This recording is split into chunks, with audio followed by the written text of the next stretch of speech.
You know that moment when you've read everything on your shelf and suddenly the only book left is the one you swore you'd never touch? Yeah, that was me. And honestly, it felt like being the last man on Earth and the only food left is, I don't know, canned snails. You eat because you must. For years, I avoided this book like it carried a contagious disease because, in a way, it does. It's infected with hype.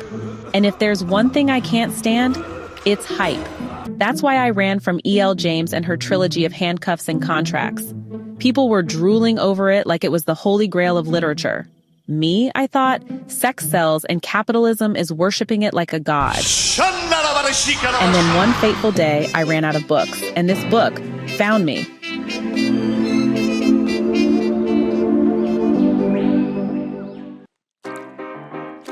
Before I dive in, let me tell you something about me. I'm not against sex in books.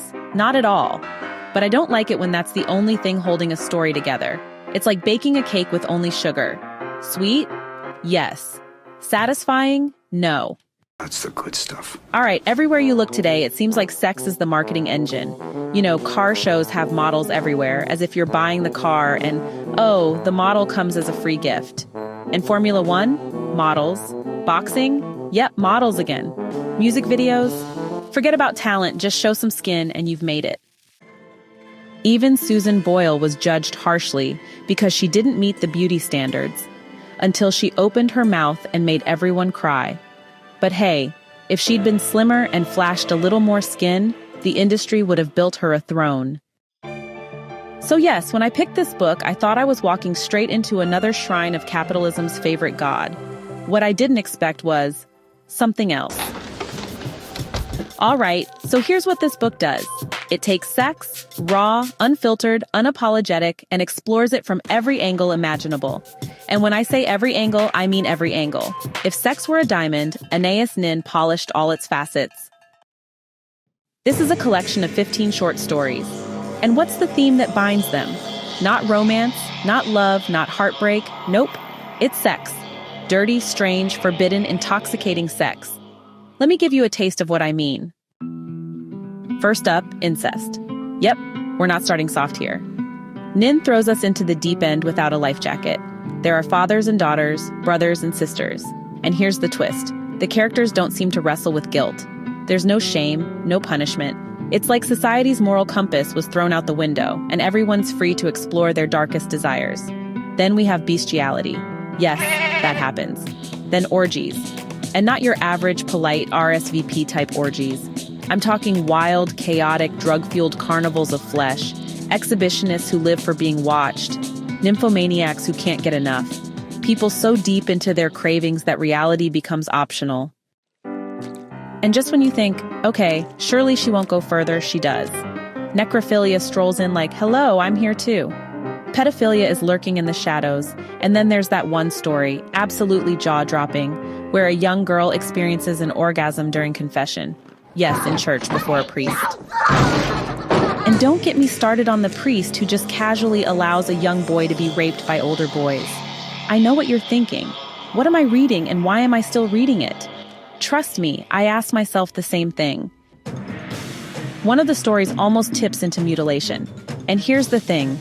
Nin doesn't deliver these tales with vulgarity. They're descriptive, yes, but in a way that's oddly elegant. She describes sex the same way some writers describe a blooming garden, delicate but detailed. Now, these characters live in what I'd call a moral vacuum. They're like scientists in a lab experimenting with pleasure. There's no societal judge banging a gavel, no hellfire sermons, just raw exploration. And that's part of what makes this book so unsettling. Because you keep waiting for the hammer to fall, for someone to say, this is wrong, but nobody does. Some stories are interconnected. Characters drift from one narrative into another, like guests moving between rooms at a decadent party. Others stand alone. And while some stories sparkle with tension and intrigue, others feel, well, pointless. Just sex for sex's sake. And after a while, even that becomes boring. Honestly, a few of these stories were plain stupid. There were moments where I rolled my eyes so hard I almost saw my brain. But then, just when I was ready to toss the book aside, Nin would hit me with a sentence so beautifully crafted, so poetic, that I'd think, Okay, you got me. Continue. This isn't 50 Shades. Not even close. Because while E.L. James gives you BDSM with a side of cringe dialogue, Nin gives you language. She gives you rhythm, music, and artistry. Even when she's writing about things that make you want to shower after reading. Oh, I didn't see you there. And here's something you need to know. These stories weren't written because Nin was dying to share her fantasies with the world. No, she was writing for a collector, a man who literally said, "Give me sex, no poetry, no literature, just sex." He was paying her $1 a page and she hated it. In her diary, she confessed how frustrating it was to strip away the sensuality, the spirituality, the foreplay of sex, reducing it to raw mechanics. She felt like a chef being told to throw out the spices and just boil the meat. And yet, even under those conditions, she created something that, at times, feels like literature disguised as smut. And that, my friends, is Delta of Venus by Anaïs Nin, a book written in the 1940s, published decades later in 1977, and still capable of shocking readers today. When people talk about books being ahead of their time, this one isn't ahead. It left time behind, hopped on a rocket, and waved from another galaxy. Now, what did I think about this collection of sins wrapped in Penguin Classics packaging? First, the language. For a book that was supposed to be porn without poetry, it's surprisingly beautiful. Nin couldn't help herself. She smuggled elegance into the rawness. There are lines that drip with sensuality without feeling cheap. Exquisite. Second, the moral vacuum.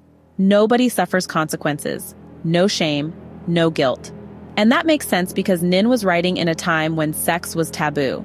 By removing punishment, she created a world free from repression, a world that didn't exist in reality. In that sense, this book is revolutionary.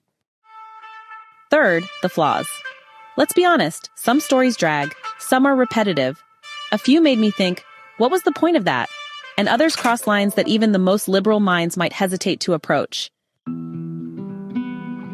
So, what about themes? Well, that's pretty easy to spot. Desire here is like this unstoppable force, just barreling through everything. There's power, but also a whole lot of vulnerability tangled up in it. The characters are all searching for identity, and honestly, they're doing it through the body, through physical experience. And then there's this illusion of freedom that pops up, like what happens when morality just disappears. It's wild. Would I recommend it? That really depends.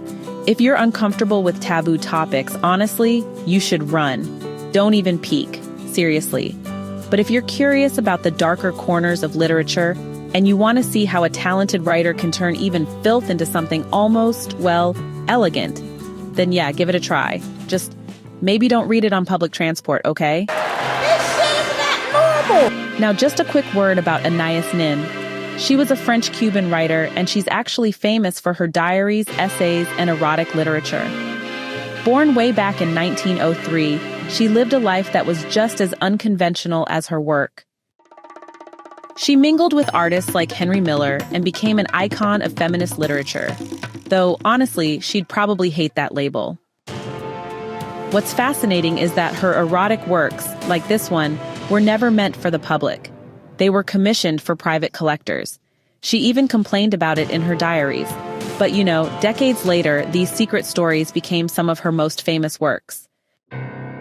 She died in 1977, the same year this collection was published. And ever since, her reputation has been one of controversy, complexity, and brilliance. So there you have it. A book that shocked me, frustrated me, and impressed me all at once. It's not a comfortable read, but literature isn't always supposed to be comfortable. Tell me in the comments, would you read this? Or is this one erotic step too far? Hey, thanks so much for hanging out with me today. If you're interested in diving deeper into this book, I've left some links down in the description. You can use it to grab yourself a copy and keep the adventure going. And if you're in the mood for more great reads, don't go just yet. Click on one of the videos popping up right now that I think you'll love. And don't forget to give this review a like, leave a comment, or even subscribe if you'd like to see more. Every bit of support helps us grow this little community of book lovers. See you in the next one.